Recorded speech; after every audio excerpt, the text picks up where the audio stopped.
I'm Jasmine Thibodeau. Tonight, I'm looking more into President Trump's executive order calling for the dismantling of the Department of Education and what that could mean for our students. As of today, the Trump administration is now threatening to withhold federal funding from K through 12 schools until they certify that DEI practices have been eliminated.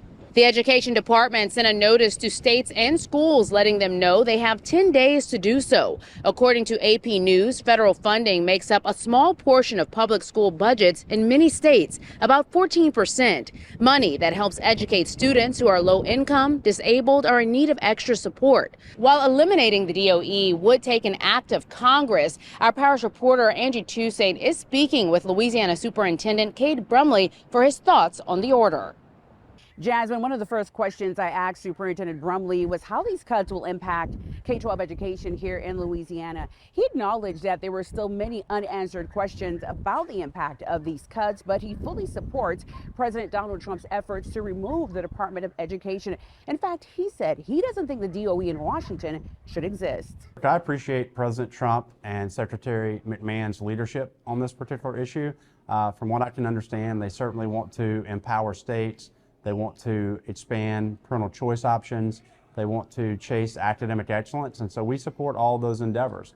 Louisiana State Superintendent of Education Cade Brumley says dismantling the Department of Education would allow states like Louisiana to determine the future of education for its students. Well, look, we're trying to really focus on going back to the basics, teaching kids to read and do math.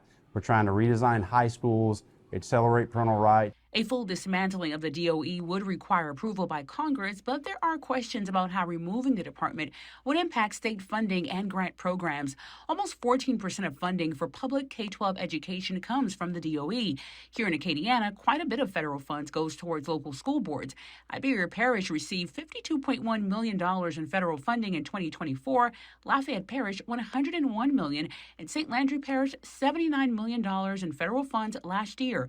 I asked Brumley about how federal funding would be dispersed. No, we haven't heard discussions per se on how funding may flow, but our request has been simple around block grants to states. Allow the funding to flow directly to the state of Louisiana so that Louisiana leaders can make decisions with dollars that are taxpayer dollars. The Department of Education says it will continue to deliver on all statutory programs that fall under the agency's purview, including formula funding, student loans, Pell Grants, funding for special needs students, and competitive grant making. I've been clear. I don't think the Department of Education in Washington should exist. I trust Louisiana citizens to make decisions in the best interest of Louisiana kids, and we have proven that we can do that.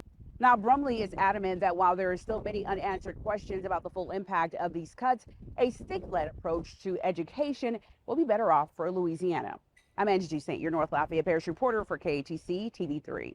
Thanks, Angie. While the Trump administration is making moves that have resulted in staff cuts and halting grants within the Department of Education, it would take a move by Congress to eliminate the department.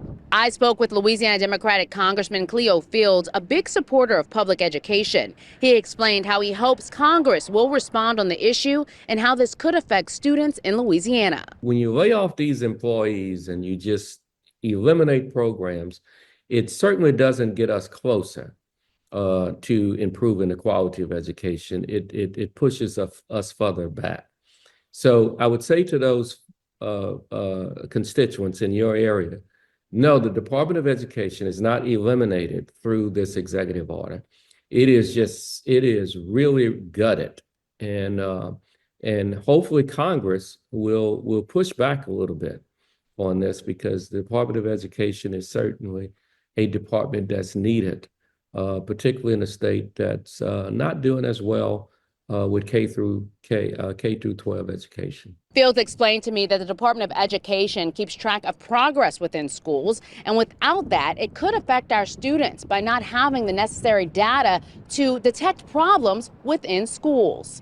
Now, switching gears, we're seeing high winds today and expecting severe weather this weekend. Let's check in with our weather expert, Joby Lagrange, for the latest.